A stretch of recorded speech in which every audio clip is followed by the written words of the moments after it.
Prezados ouvintes, muito bom dia. Essa música, que é o prefixo do nosso programa, já é uma oração, é Ave Maria. Mas vamos pedir também a proteção da nossa Mãe Celeste, rezando vocalmente essa mesma Ave Maria. Ave Maria, cheia de graça, o Senhor é convosco. Bendita sois vós entre as mulheres, e bendito é o fruto do vosso ventre, Jesus. Santa Maria, Mãe de Deus, rogai por nós, pobres pecadores, agora e na hora da nossa morte. Amém. Como vocês sabem, estamos aí repassando uma série de aparições marianas que se tem multiplicado à medida que nos aproximamos do fim dos tempos, com um senso cada vez maior de urgência. Entre essas aparições, uma das mais importantes é a de San Sebastián de Garabandal, na Espanha.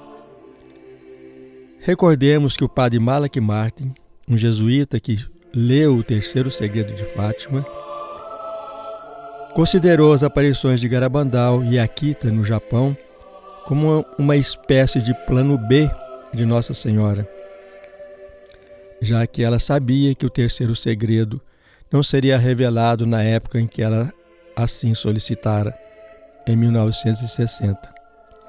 Então, segundo ele, Akita falava dos castigos físicos, já tivemos ocasião de comentar sobre isso. Falava que Satanás se introduziria até o vértice da igreja. Falava das divisões entre cardeais, bispos, sacerdotes, etc. Tudo isso nós vimos acontecer, né? Essas divisões entre sacerdotes ou teólogos, políticos, outros mais místicos, outros mais contemplativos, outros querendo reformar tudo, outros querendo guardar a tradição da igreja, o magistério da igreja e assim por diante. Mas Garabandal mostra outros aspectos, e é por isso que, segundo outras revelações da mesma Nossa Senhora, ou de Nosso Senhor Jesus Cristo, Garabandal é a continuação de Fátima. Nossa Senhora apareceu em Fátima, nessa última aparição, como a Senhora do Monte Carmelo. Não sei por que em português, na evolução da língua, Carmelo acabou sendo Carmo, né? Tornando-se Carmo. Mas Carmo é exatamente Carmelo, o nome original. Então ela apareceu como Nossa Senhora do Monte Carmelo, na última aparição de Fátima. E em Garabandal também ela aparece como Nossa Senhora do Monte Carmelo. Isso, em termos, digamos assim, da linguagem celestial, da linguagem do céu, significa que as duas estão estreitamente associadas pela presença em ambas de Nossa Senhora do Carmo. E vamos recordar, já falamos aqui também, que na aparição de Lourdes está cheia de simbologia judaica, inclusive sob a égide, podemos dizer assim, do profeta Elias, como para nos indicar que os tempos de Elias chegaram, aquele que deveria reconciliar os pais com os filhos.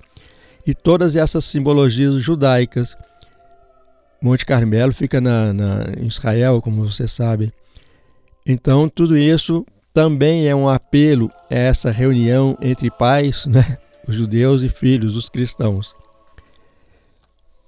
Onde aconteceram essas aparições de Garabandal? É um nome que se tornou conhecido ultimamente, mas até pouco tempo ninguém sabia dessa aparição, ninguém sabia o que é Garabandal, ninguém sabia onde ficava. Garabandal, eu vou ler aqui um trecho, uma página do professor Olívio Sesca, que escreveu um livro sobre essas aparições, Garabandal dos tempos finais. É o seguinte: San Sebastián de Garabandal é uma pequena povoação aninhada numa prega das montanhas cantábricas, a imensa cordilheira que percorre o norte da Espanha, próxima ao mar Cantábrico, do qual toma o nome. Em 1961, quando esta narrativa começa, ela possuía mais ou menos 300 habitantes. Vejam bem, gente, apenas 300 habitantes. distribuídos por umas 80 casas de pedra. 2 escolas municipais, uma para meninos, outra para meninas, davam às crianças algumas noções mais rudimentares, suficientes para o tipo de vida que seria o delas. Os meninos, uma vez crescidos, iam trabalhar no pastoreio do gado, ou na lavoura, ou então em minas de carvão. As meninas, na idade aproximada de 14 anos, quando terminava o período escolar, iam servir de guias aos burricos que transportavam o feno, o capim, o estrume e as colheitas.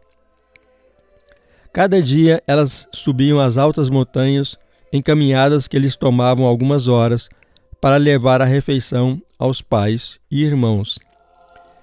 Quase totalmente isolada, seu único canal de ligação com o resto do mundo era então uma trilha, um caminhozinho pedregoso, cheio de grandes curvas, que descia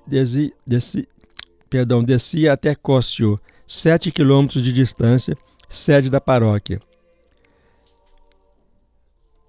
Nesse ambiente agreste, as famílias viviam e vivem ainda hoje do produto das fincas, ou seja, as minúsculas lavouras cultivadas nas encostas, mas principalmente do pastoreio do gado. De manhã, é comum ver-se alguém da família sair de casa cedo, tangendo suas vacas escuras e pacatas para as regiões mais altas, onde se encontram as áreas de pasto. Os que ficam, além das tarefas domésticas, dedicam-se à colheita do feno para a alimentação dos animais no inverno. É uma vida pobre, austera, fortemente marcada pelas estações, pelo sol e pela neve. Nenhum dos confortos que hoje se encontram na maioria dos agrupamentos humanos ali se conhece. As casas não têm água encanada e o único aquecimento nos duros invernos é o fogão. Supermercados, lojas, cinema, televisão, telefone, automóvel simplesmente não existiam. Não havia um único motor em toda a vila. Energia elétrica só por algumas horas da noite. Toda a comida, incluindo o pão, vem de Cóscio, em lombo de burro. Apesar de ser uma vila paupérrima, a religiosidade de sua população era notável. Diariamente, pelo anoitecer, uma senhora percorria as ruazinhas de pedra e terra, tocando uma sineta, lembrando a todos o dever de rezarem pelos falecidos. Pouco depois, vestidas de preto, lenço ou mantilha na cabeça, as mulheres se dirigiam à igreja, onde rezavam o terço e as ladainhas. Ou então à via sacra. À frente, correndo e brincando, iam as crianças, e atrás, caminhando vagarosamente, alguns homens. A religiosidade deste povo era assim reconhecida por um velho padre de Covadonga, que noutros tempos, na ausência do pároco, tinha subido várias vezes até a vila para dirigir as orações. Eram muito devotos contra ele. Rezavam o terço diariamente. Juntavam-se na igreja à noite e ninguém faltava, homens, mulheres, crianças. Quando me contaram que ali aparecia a Virgem, eu disse para mim mesmo, se não fosse ali, onde haveria de ser? Pois bem, agora vamos falar, feita esta introdução, das videntes, 4 meninas, humildes e tímidas, bem típicas daquele ambiente montanhoso. Seus nomes: Maria Concepción González, Conchita, com 12 anos. Morena, cheia de vida e coragem, é a única filha da viúva Aniceta, com mais 3 irmãos mais velhos, Serafim, Aniceto e Miguel. Jacinta Gonçalves Gonçalves, também de 12 anos, filha de Simeão e Maria, um casal de fé inabalável, porém paupérrimo. Maria Dolores Masson, ou Loli, com 12 anos, segunda das 12 filhas de Zeferino e Júlia. Zeferino era o representante do prefeito que morava em Puentenança. Maria Cruz Gonçalves Garrido, ou Maricruz, de 11 anos, gênio mais introvertido e família menos religiosa. Filha de Escolástico e Pilar. Apesar de 3 delas terem o sobrenome Gonçalves, não são parentes. O desenvolvimento intelectual das 4 podia ser considerado atrasado de 2 ou 3 anos em relação às meninas da cidade, o que se explica por nunca terem saído de sua pequena vila. Entretanto, psicólogos, psiquiatras, teólogos e moralistas, espanhóis ou estrangeiros, concordam em atestar que eram garotas perfeitamente normais, sadias e sinceras, um encanto de singeleza e candura que às vezes chegava a raiar pela ingenuidade. Gente, pensemos mais uma vez nessas escolhas de Nossa Senhora, né? 3 pequenos pastorinhos, humildes, analfabetos, lá em Fátima, uma menina miserável do ponto de vista econômico, estou falando, né? Doente, analfabeta também, em Lourdes. E aqui agora essas crianças no lugar perdido desse mundo de Deus, nesse mundão de Deus, como falava na minha terra, de difícil acesso inclusive. É ali que a Virgem escolhe para aparecer, e são essas as crianças que têm o privilégio de vê-la e receber as suas mensagens. Bom, as coisas começaram em 1961. Quando terminava a tarde de 18 de junho deste ano, 4 meninas de 11 e 12 anos de idade brincavam juntas nos arredores ao sul da aldeia, quando ouviram um barulho estranho, algo como de uma trovoada. De repente, um anjo deslumbrante parou à sua frente. Aterrorizadas e em pânico, as 4 meninas correram instintivamente em direção à igreja da aldeia. Suas faces transtornadas e pálidas despertaram a curiosidade e as insistentes perguntas de inúmeras pessoas. E logo o caso da aparição se espalhou por toda a parte. Durante os 12 dias seguintes, o anjo apareceu mais 8 vezes e no dia 1º de julho falou-lhes pela primeira vez. Vocês sabem para que é que eu vim? Perguntou o anjo. E ele mesmo responde: vim para lhes anunciar que amanhã, domingo, a Virgem Maria lhes aparecerá como Nossa Senhora do Monte Carmelo. Compreende-se que as aparições do anjo eram uma preparação das meninas para a vinda de Nossa Senhora. O mesmo aconteceu, por exemplo, em Fátima. Nossa Senhora apareceu. A notícia difundiu-se rapidamente. Dia 2 de julho, muitos padres, assim como inúmeros visitantes de outras cidades, juntaram-se às pessoas da aldeia para testemunharem o grande acontecimento. Por volta das 6 horas da tarde, as 4 meninas encaminharam-se para o local onde haviam visto o anjo. Pouco antes de chegarem, a Santíssima Virgem apareceu, ladeada de 2 anjos. As meninas reconheceram São Miguel Arcanjo, aquele que lhes havia aparecido, mas o outro era idêntico. Nós vemos também, gente, a importância de São Miguel Arcanjo, né? Protetor do povo de Deus. Como ele tem estado presente em várias aparições marianas, quer para reforçar-lhes os apelos, quer para preparar as pessoas para as aparições. As crianças passaram a falar aberta e familiarmente com Nossa Senhora e rezaram o terço na sua presença. Durante os 4 anos seguintes, a Divina Senhora lhes apareceu frequentemente, umas 2.000 vezes, e até mais de uma vez num só dia. O que acontecia com as crianças durante esse período?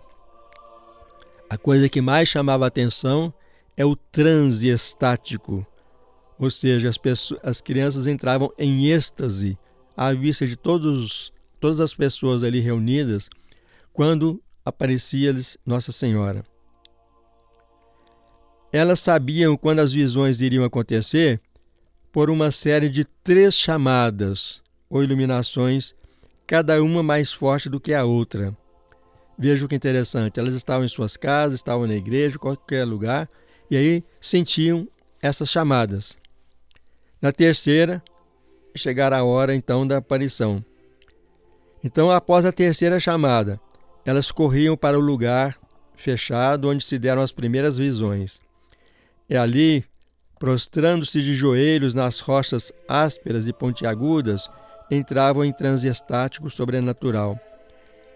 Eu quero lembrar que o bispo havia proibido que elas tivessem essas visões na igreja. Por isso elas tiveram que se retirar a um outro lugar onde o anjo também havia aparecido. Quando estavam nesse estado de êxtase, suas cabeças caíam para trás, as pupilas dos olhos dilatavam-se e suas faces apresentavam uma expressão angélica impressionante. Eu lembro que em Lourdes houve ateu que se converteu apenas a olhar o rosto de Bernadette durante as aparições de Nossa Senhora. Tanto era a beleza, o encanto sobrenatural que ele irradiava, esse rosto de Bernadette. Pois bem, as crianças de Garabandal mantinham-se assim nesta posição durante algumas horas, sem demonstrarem sinais de esforço muscular ou de fadiga. Assim, ficavam insensíveis a picadas de alfinetes, queimaduras com fósforos e contatos físicos. Mesmo quando, de noite, durante as visões, holofotes ofuscantes eram centrados sobre as faces das jovens, suas pupilas permaneciam imóveis e dilatadas. Durante tais êxtase, o peso delas ficava tão excessivo que 2 homens adultos tinham dificuldade em levantar uma menina de 12 anos. No entanto, elas se levantavam umas às outras com a maior facilidade para oferecer um beijo à Santíssima Virgem. Outro fenômeno, eu vou lembrar aqui o seguinte: em algumas aparições houve milagres, curas, houve algo extraordinário, por exemplo, em Fátima, né? Ou lacrimações como em Akita e assim por diante. Aqui parece que o sinal eram as próprias crianças, a transformação corporal e espiritual que elas sofriam e que mostravam durante as aparições. Entre essas coisas estranhas para o bom senso, eram as quedas estáticas. Conforme as aparições iam continuando, elas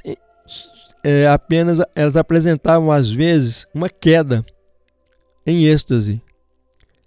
Apenas em êxtase, quer de joelhos ou em pé, elas caíam para trás, ficando esticadas no chão. Nunca se machucaram com isso, apesar das pedras. Nem suas vestes jamais ficaram imodestas ou inconvenientes. Mantinham-se assim em êxtase, em posição horizontal e sem usarem as mãos para se recomporem, voltando depois à posição original de joelhos ou de pé. Quando 2 ou mais das jovens em êxtase caíam juntas, os seus movimentos eram perfeitamente sincronizados. Quando as meninas estavam no chão após uma queda estática, a posição dos seus corpos ressaltava algo como um sinal sobrenatural, e muitos espectadores os descreveram como magníficas esculturas. Outra coisa estranha para as forças simplesmente humanas e naturais eram as caminhadas em êxtase. Outra característica excepcional dessas aparições, sobrevinda quase ao mesmo tempo da queda estática, é a caminhada estática, de cabeças caídas para trás, de uma maneira característica e sem verem para onde iriam. As meninas andavam de braços dados para diante e para trás sem a menor dificuldade, por sobre terreno acidentado e perigoso, e algumas vezes com passos tão rápidos que os espectadores não conseguiam acompanhá-las.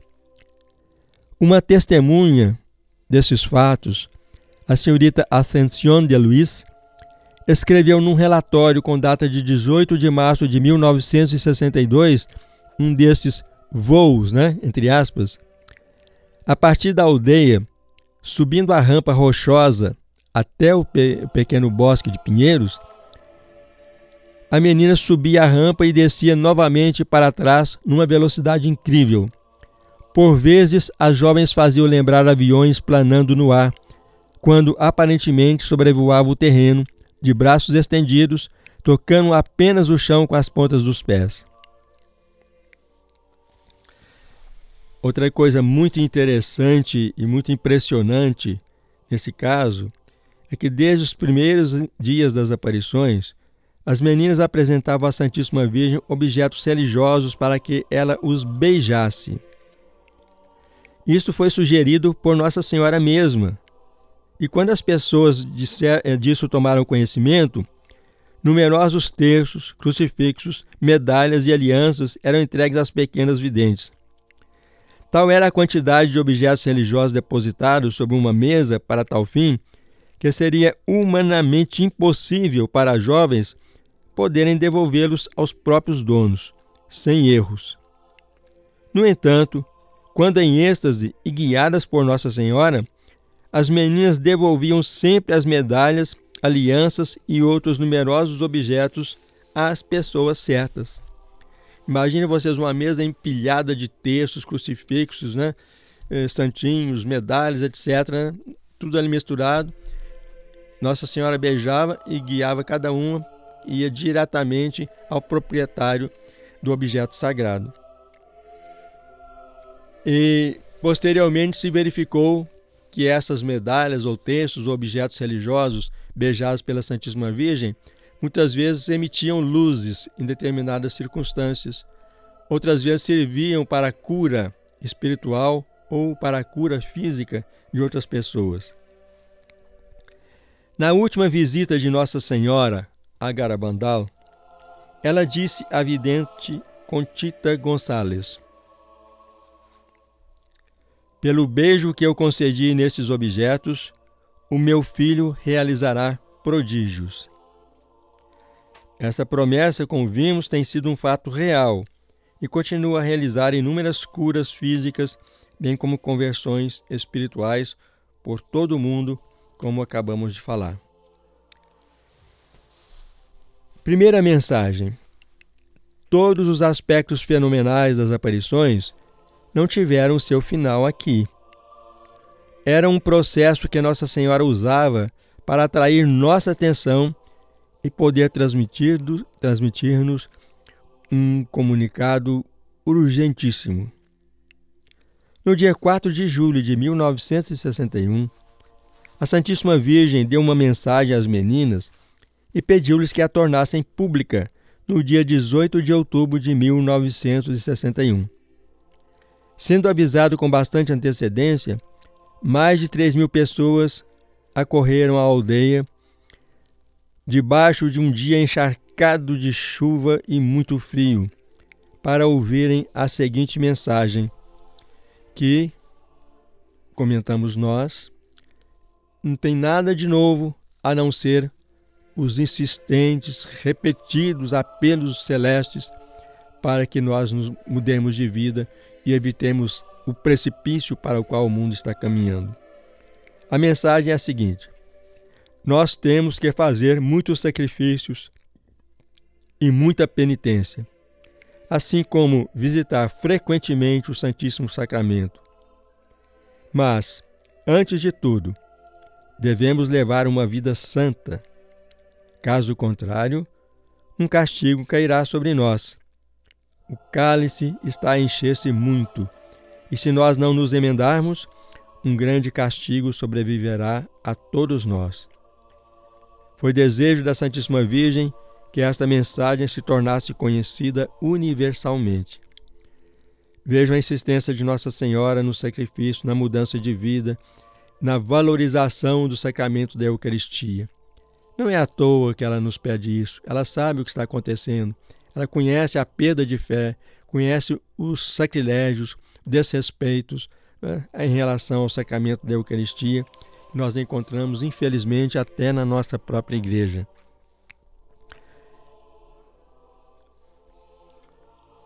Vamos interromper agora essa sequência das mensagens para notar um caso importante que aconteceu nessa fase. Muitos padres vieram à aldeia de Garabandal para observarem as videntes em êxtase. Um padre jesuíta, padre Luiz Maria Andreu, na noite de 8 de agosto de 1961, enquanto observava as meninas em êxtase, foi-lhe concedido o privilégio de também ver a Santíssima Virgem e o grande milagre que ela havia anunciado. Não falamos ainda nesse milagre, porque é outra mensagem, daqui a pouco falaremos sobre ele. Pessoas que estavam perto dele nessa noite ouviram-no repetir 4 vezes: milagre, milagre, e ficaram admirados com a expressão tão profundamente transformada de sua face banhada de lágrimas. Ele foi a única pessoa que, durante os êxtases, viu o milagre prometido e a única pessoa, além das 4 videntes, que viu a Santíssima Virgem. Na viagem de regresso de Garabandal para sua casa, já em horas avançadas daquela noite de 8 de agosto, ao lado de amigos, o padre Luiz exclamou: "Que belo presente a Virgem me deu! Que sorte a minha em ter uma mãe assim no céu! Nós não devemos temer o sobrenatural. Hoje é o dia mais feliz de toda a minha vida." Proferidas essas palavras, ele morreu de alegria. Após inúmeras insistências das videntes para que se realizasse um milagre, para que todos pudessem ver e crer, o anjo finalmente consentiu e disse à vidente Conchita que no dia 18 de julho de 1962, a comunhão invisível que eles tinha dado a ela e às outras videntes poderia nesse dia ser vista na língua dela, mas ela só deveria anunciar tal fato 15 dias antes. No dia pré-estabelecido, Conchita, em sua casa, entrou em êxtase. Saiu, deu a volta numa esquina e caiu de joelhos numa rua adjacente. À medida que a multidão se acotovelava à sua volta, ela pôs a língua para fora e nela apareceu imediatamente uma hóstia branca e muito brilhante. Uma testemunha que estava a 1 centímetro de distância espalhou a sugestão de uma impostura. Não pareceu ter sido lá depositada, mas talvez se possa descrever que, pelo contrário, lá se materializou, mais rápido do que o olho humano possa ver. Todavia, um fotógrafo amador com uma máquina de cinema conseguiu filmar os últimos momentos do milagre. Todos os livros sobre Garabandal trazem a foto desta hóstia que apareceu visivelmente e de repente, aparentemente sem nenhuma causa humana, na língua da vidente Conchita. Vamos agora à principal mensagem de Garabandal. Próximo do fim das aparições, Nossa Senhora disse às videntes que estava triste, pois sua primeira mensagem passara despercebida. Por isso anunciou que ia dar uma segunda mensagem, que seria a última, pela intercessão de São Miguel, no dia 18 de junho de 1965. São Miguel, o chefe dos exércitos celestes, aquele que no fim dos tempos virá separar os bons dos maus, virá derrotar em definitivo Satã e encadeá-lo, não é mesmo? Sempre presente São Miguel. Com o aproximar-se do dia marcado, milhares de visitantes da Espanha e de muitas terras estrangeiras, aumentando desmesuradamente a população da pequena aldeia montanhosa, para testemunharem a aparição e ouvirem a mensagem da Santíssima Virgem. Em virtude da minha mensagem de 18 de outubro não ter sido obedecida nem realizada e conhecida pelo mundo, Eu vos advirto, pois, que esta é a última. De início, o cálice estava a encher. Agora está a transbordar.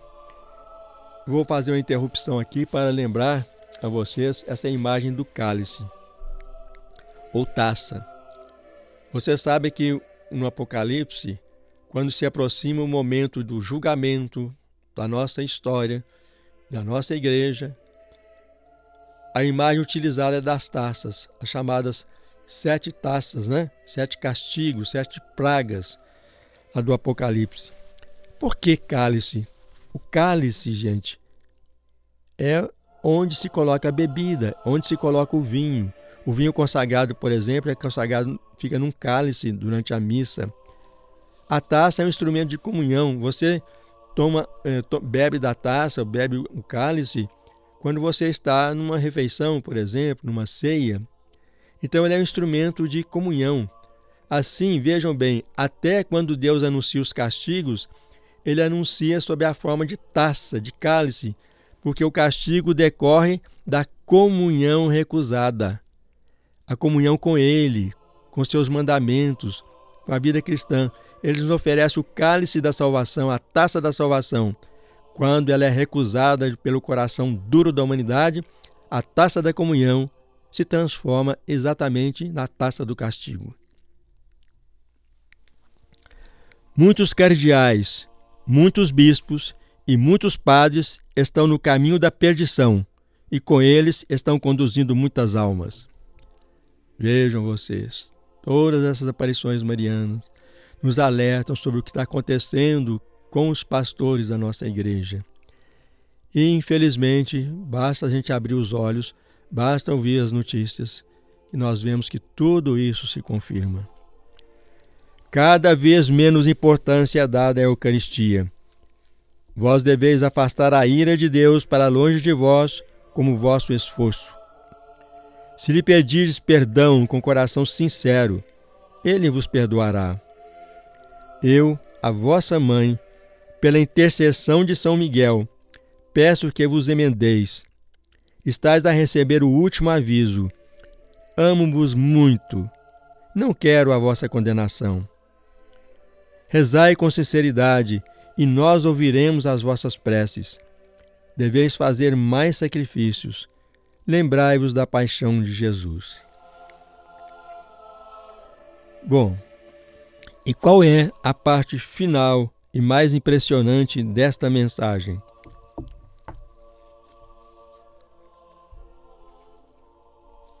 Ela é simples e nada apresenta de novo em seu conteúdo, como vocês estão vendo. É aquilo que Nossa Senhora repete de geração em geração ao visitar qualquer recanto do planeta. Mas agora nós estamos sentindo nas últimas aparições este tom de urgência, já que o tempo da misericórdia que nos é dado está quase a terminar. Caso isso não aconteça, Deus lançará a mão de outros meios, o aviso, o milagre e o castigo. O aviso, outras mensagens chamam de iluminação das consciências, terá por finalidade a correção da consciência do mundo.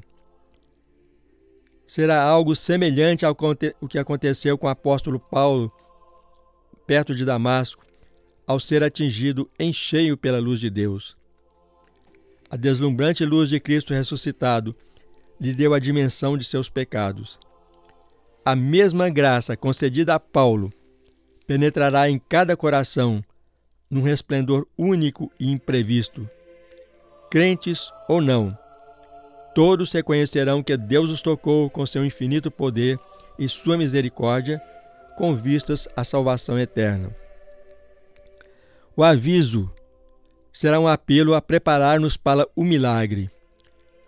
O grande milagre que Nossa Senhora do Monte Carmelo prometeu realizar em Garabandal para lá ficar até o fim do mundo é uma coluna de fumaça. Ali, o povo de Deus, cristãos e judeus, o povo de Deus poderá reunir-se novamente como outrora no Sinai, sob a proteção da Shekinah, isto é, a nuvem ou coluna que de dia era de fumaça e durante a noite de fogo. O sinal ficará nos pinheiros, podendo ser visto, fotografado e televisado, mas não tocado. Esse sinal demonstrará que Deus interveio visivelmente nessa montanha, como fez no Sinai, no Carmelo, em Sião e no Calvário. Montanhas, né? Colinas e montanhas. A fim de atrair a si o seu povo. A exemplo dos patriarcas bíblicos, que construíam altares e monumentos para comemorar sua experiência de Deus em certos lugares, assim, em Garabandal, Jesus mesmo colocará seu próprio sinal nos pinheiros como um monumento perpétuo da sua vontade salvífica em relação ao mundo atual. Mas Nossa Senhora falou também de um castigo. Nas noites de 19 e 20 de julho de 62, as videntes tiveram uma visão aterradora, durante a qual ela deixou claro que se o mundo não der ouvidos às suas advertências e não mudar depois do aviso e do milagre, Deus enviará finalmente esse castigo. No momento em que lhes foi levantado o véu do futuro, os gritos de pânico das meninas fizeram estremecer até o superior de um convento franciscano de Santander que lá se encontrava. Ouvindo aqueles gritos medonhos, relata uma testemunha, ele se pôs a rezar em voz alta e nós o acompanhávamos. Mas bastava parar um instante para que as meninas, de maneira mais angustiante, voltassem a chorar e gritar, acalmando-se de novo quando prosseguia a oração. Entretanto, segundo Conchita, o castigo depende da maneira como a humanidade vai responder às mensagens da Virgem. Se ela mudar, o castigo poderá ser evitado. Nos planos de Deus, Garabandal deveria ser a continuação de Fátima. Vejam, porém, o que aconteceu, conforme se queixa o próprio Jesus à mística Vassula Ridem em 1987. As aparições de Garabandal são autênticas. Os meus filhos viram verdadeiramente minha mãe e ouviram suas mensagens, que eram a continuação da mensagem de Fátima. Satanás, porém, uma vez mais, lançou poeira nos olhos das autoridades da igreja para as confundir. Semeou em seus corações a má semente, a fim de que negassem as minhas aparições e assim impedissem que a minha mensagem se tornasse universal. Mais uma vez, vemos, infelizmente, autoridades da igreja atrapalhando os planos celestes. Para terminar, vejam bem, esse aviso vai ser um acontecimento realmente desnorteante. Ele está descrito no Apocalipse, no capítulo 6, no 6º selo, perdão. E vai ser algo interior muito forte, mas acompanhado também de um fenômeno atmosférico, talvez a aproximação de um asteroide, uma coisa assim. Conchita, em conversas posteriores, disse que o aviso aconteceria depois da realização de um sínodo. Estamos agora fazendo um sínodo. Numa situação tumultuada do mundo, as nações todas tumultuadas, estamos acontecendo isso, a Europa está carente de alimentos, carente de energia, em situação de extrema necessidade em alguns casos, está em guerra, a guerra da Rússia e da Ucrânia, que pode também se alastrar, e depois numa viagem do Papa a Moscou. Francisco já anunciou 2 vezes a sua intenção de ir a Moscou. Então, gente, preparemos-nos, porque esse aviso é como se nós chegássemos ao fim das nossas vidas e estivéssemos submetidos ao juízo de Deus. Assim vai ser para que conheçamos a nossa realidade interior e possamos pedir perdão dos nossos pecados.